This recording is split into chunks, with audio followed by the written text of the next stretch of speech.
Welcome back to the deep dive. Ready for something different? We're about to map out the journey of a game designer like from total newbie to, seasoned pro. Sounds ambitious. Oh, it is. And thankfully, we've got a roadmap. This article by Reactorcore, it's called Evolution of a Game Designer, Short 12 Steps Outline. And this author, let me tell you, they don't hold back. Straight to the point. I like it. Exactly. No sugarcoating here. 12 steps, each one with some pretty strong opinions on what works and, what just doesn't. So it's like a game designer's, hero's journey kind of thing? Each step is like a new level, a new skill to unlock. Ooh, I love that. And speaking of unlocking skills, let's jump right into step one. The author calls it initial passion and experimentation. The heart of it all. Right. That spark, that desire to make something brand new, something interactive. Right. So where does that spark lead? What's the first move? Reactorcore really pushes, just diving in, head first. Play around, get your hands dirty, try all the tools. So, just mess around. Is that all there is to it? Well, no, but that playfulness, that's key. That's how you discover, what gets you excited, what kind of games you're drawn to. Right, finding your style, I guess. Exactly. And they even suggest trying out different roles, within game development. See what fits. Do you love the visuals, the story, or is it the coding that calls to you? This step is about exploring all that. So figure out what kind of game designer you even want to be. Gotcha. But, at some point, don't you have to get, serious? Oh, absolutely. And that's step 2, focus on core mechanics. Now you're thinking nuts and bolts, the nitty-gritty of the game. What actions can players take? How do those actions work with each other? This is where it gets technical. Yeah. The author mentions coding. Right. And it's interesting because they point out you don't have to be a coding whiz, but understanding the basics. That gives you a huge advantage. So even if you're not, a hardcore coder, a little coding knowledge can boost your game design skills. Okay. Yeah. I can see that. But what about those aha moments we talked about? Do those start happening yet? Definitely. The author talks about, their early days struggling with a mechanic, days of tweaking, testing, and then boom, that aha hits. Everything just clicks. I can practically feel that rush, like a breakthrough. But I'm guessing it wasn't all smooth sailing from there. You're right, because that breakthrough, it's just the start of a long process, refining it all.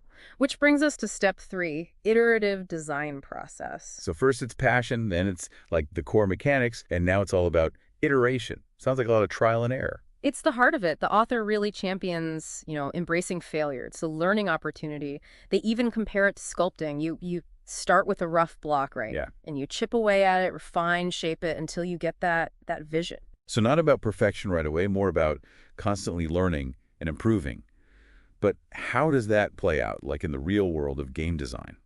Playtesting is huge. Getting people to actually play your game and give feedback, even early stuff, rough graphics, placeholder sounds, they say it can be super valuable for seeing, what works and what doesn't. So putting your work out there, even when it's rough, and being open to criticism, I bet that's tough. It can be. But it's how you grow. The author talks about detaching from your ego, focusing on what's best for the game. Yeah, sometimes feedback stings, but I guess it helps in the long run. Almost always. And I think all that testing, all that iteration, it leads to a deeper understanding of what really makes a game engaging. Ah, so that brings us to Step 4, understanding player experience. You're thinking about the game not as the creator, but as the player. So empathy, basically, putting yourself in their shoes. But how do you actually do that? They talk about analyzing player behavior during playtests. What are they struggling with? What are they enjoying? Makes sense. But then they even say, look beyond the obvious feedback. Try to grasp those underlying, motivations, the emotions behind their actions. It's not just what they say, it's how they play. Exactly. And the author says, mastering that. That's key to making truly engaging games. It's all connecting now. You start with passion, then the mechanics, then refining it, then understanding your audience. And I bet this is where it gets really exciting, right? You've got the foundation, time to build something amazing. Great way to put it. Because now you move from, individual mechanics to the big picture. Step 5, expanding to full game vision. This is where you start thinking big picture, the whole experience. What's the story you want to tell? What kind of world are you building? So this is where it gets artistic. Absolutely. You're weaving everything together. The mechanics, visual, sound, the narrative, it all becomes a cohesive whole. Like a tapestry or something? They actually use the analogy of an orchestra conductor, bringing all these instruments together, creating this symphony. Okay, now that's a vivid image. But I'm guessing it's not always easy to, keep all those things in harmony. Definitely not. Takes a ton of planning, organization, and a very clear vision. And this is where the author, they get kind of philosophical. They talk about creating a meaningful player journey, something that resonates emotionally and leaves a real impact. Ooh, getting deep. But how does that actually translate into, like, game design choices? They talk about challenges, They shouldn't just be difficult, they have to be meaningful. Obstacles that force the player to think strategically, make tough choices, and actually learn from their mistakes. These kinds of challenges, they lead to a much more rewarding experience. So it's not just throwing random roadblocks at them. It's like crafting challenges that fit into the story, the emotions of the game. Exactly. And that brings us to a really cool point. Step 6, incorporating design beyond gameplay. This is where the author really dives into those elements, the stuff that often gets, overlooked. Now, this sounds interesting. What kind of elements are we talking about here? It's about crafting an experience, a rich one, immersive. They talk about UI/UX design, so basically how user-friendly the game is. Gotcha. Clear menus, helpful tutorials, an interface that doesn't get in the way of the actual playing. Makes sense. You want players focused on the game, not wrestling with the menus or trying to figure out how to even play. But there's got to be more to it than just making things easy to use, right? Oh yeah, there's way more.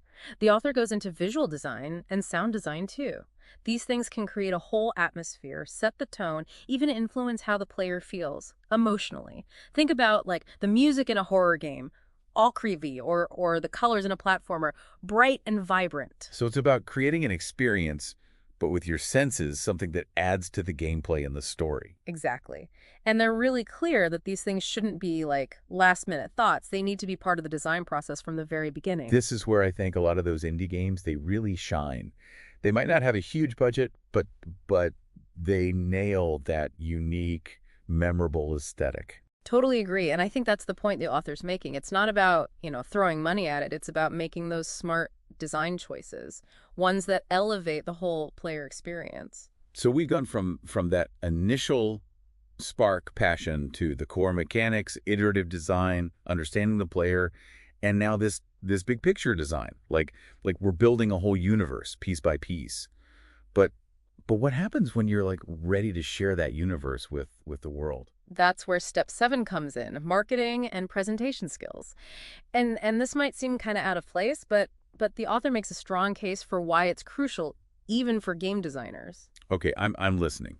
Because I wouldn't think marketing is something a game designer would even, have to worry about. Isn't that someone else's job? Well, they argue that even if you're not the one marketing the game, understanding the basics is still super important. How so? Because you have to communicate your vision clearly and effectively. Whether you're pitching to a publisher, presenting at a conference, or even just talking to, players online, you need to grab their attention, make them excited about what you've created. Right. So you're not just making a game, you're selling an experience. And you got to like articulate that in a way that connects with people. Exactly. And they even give tips on, making a good pitch, highlighting those key features, the benefits. They emphasize knowing your audience. What are they looking for? And then tailoring your message to that. It's strategic, not just, yelling into the void and hoping someone hears you. Right. It's about showcasing your game in the best way possible. And this leads right into step 8, community engagement. Okay, this is something I'm really interested in because I've seen how like dedicated gaming communities can be. But how does a game designer like build that, engage with a community? The author suggests a multi-pronged approach, starting with being active on those social media platforms where your target audience is. So not just posting about your game, but actually being in the conversations, responding to people, building those relationships. You got it. And they recommend setting up a dedicated forum, maybe a Discord server, a place where players can, connect, share their experiences, give feedback. I could see how that would make players feel like they're a part of something, not just playing the game, but being part of a community. Exactly. And that can be super valuable, especially when you're still developing the game.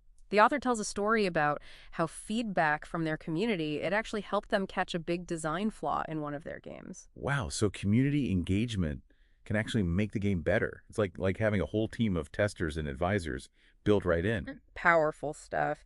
And it goes beyond just, feedback. The author talks about building hype, excitement by sharing behind-the-scenes stuff, concept art, early prototypes, giving players that sneak peek into how the game's made. Creating that transparency, making players feel like they're like part of the journey.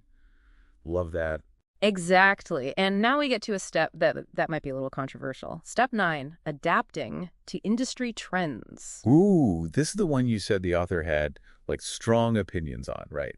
They seem to have a love-hate thing with trends. They do. On one hand, they get that you need to, stay up to date, see what's hot in the gaming world. But on the other hand, they're like, don't just follow every trend that comes along. Yeah, if everyone's chasing the same trends, where's the room for something new, something innovative? Exactly. And this is where their own experience comes in. They talk about how they spent like months working on a game that was all about the super popular trend at the time. What happened? Well, by the time they finished it, the trend was like over. The game felt old already. They learned a big lesson about how fleeting trends can be and how important it is to focus on what makes your game unique. So it's finding that balance, knowing the trends, but also trusting your own gut, your creative instincts, making sure you're not just, jumping on the bandwagon. But how do you even find that balance? Like, does the author give any tips on that? They say focus on those core values, like what makes your game special? What are you really trying to do with it? If you can answer that, clearly you're less likely to get pulled in by every shiny new trend. Right. It's about sticking to your guns, making something you really care about. Yeah. But let's be real. Game development, it's not always easy. There's deadlines, budgets, all that real world stuff that can kind of get in the way of those big dreams. 100%. And that takes us to step 10, balancing creativity with realism. This is where the author gets super practical. Okay, this is key because I've always wondered, how do game designers, stay creative while also dealing with the business side of things? Well, they start by talking about scope creep. Have you heard of that? Oh yeah, scope creep, that's everywhere. Right. It's that thing where projects, they just keep expanding, adding new features, ideas that sound awesome, but then it becomes too much. Oh yeah, I know scope creep very well. Happens in every creative field. You start small, simple, then it balloons out of control. Totally. And here, the author's advice is be ruthless. Don't be afraid to cut things, even if you love them, if they're not essential. It's better to have a smaller game but polished than a huge one that's, a buggy mess. So prioritize, make those hard choices. But I bet that's really hard, especially if you've got a whole team, everyone's got ideas, their own passions. For sure. Which leads us to step 11, team collaboration and leadership. Now, this is where it gets interesting because game development, it's rarely a solo thing, right? Especially those big, complex games. Exactly. The author, they emphasize building a solid team, one where, everyone feels valued. Talk about clear communication, delegating tasks, making that collaborative environment so everyone can do their best work. Sounds like a lot of responsibility, especially if you're, used to working alone. But I bet it's also really rewarding, like leading a team to create something amazing. Absolutely. They even tell a story about having to make this tough decision, one that not everyone on the team agreed with. But they were able to explain their reasoning respectfully, and in the end, the team, they got behind the vision. That's what a leader does, right? Makes the tough calls, but keeps the team together, keeps them, motivated. But I'm curious, what happens like after the game is done? Is that it for the game designer? Not even close. Because this industry, it's always changing, and game designers, they got to keep learning, keep growing to stay ahead of the game. Which brings us to the final step, step 12, continuous learning and professional development. So even the pros, the veterans, they still got to, keep learning new tricks, be open to new ideas. Totally. The author recommends going to conferences, reading, taking courses online, even playing around with new tools, new tech. Lifelong learning, that's what they call it. It's essential to stay, relevant, innovative. It's a good reminder that the journey it never really ends. Always Yeah. something new to learn, something new to create. And speaking of new things, remember how we said the author, they actually used AI to help outline this article? Oh yeah, the ChatGPT thing. That's still kind of blowing my mind that AI is playing a part in how we think about game design. Exciting and a little, freaky at the same time. It raises a lot of questions, that's for sure, about the future of creativity and all that. But like with any new technology, it comes down to how we use it, right? Yeah. The author's experience with ChatGPT, it shows that AI can be a tool, a helpful one, but it's still up to us, the humans, to steer the ship, to make those creative choices. Okay, that's good to hear. So we've covered a ton today, from that initial spark all the way to continuous learning. This has been an amazing deep dive into the world of game design. It's a field with so much to offer, so many challenges, so many rewards, and I hope we've given our listener a better sense of what it takes to make it as a game designer. I think we have, but there's this one question that's been kind of, in the back of my mind this whole time. And it's a question that I think every aspiring game designer should really ask themselves. If you were a game designer, how would you balance, staying true to your creative vision with also making a game that people will actually want to play? Where do you draw the line? No, that's a great question to leave our listener with. It really gets to the heart of it all, you know. There's no easy answer. It's a constant balancing act. But I think that's what makes it also exciting. A challenge that needs creativity, critical thinking, and a whole lot of passion. Well, that's all the time we have for our deep dive into game design. I hope you enjoyed exploring those 12 steps and all the insightful stuff from Reactorcore. And remember, whether you're chasing a career in game design or any creative field, the most important thing is to stay curious, stay passionate, and never stop learning. Keep those creative sparks flying. Until next time, keep diving deep.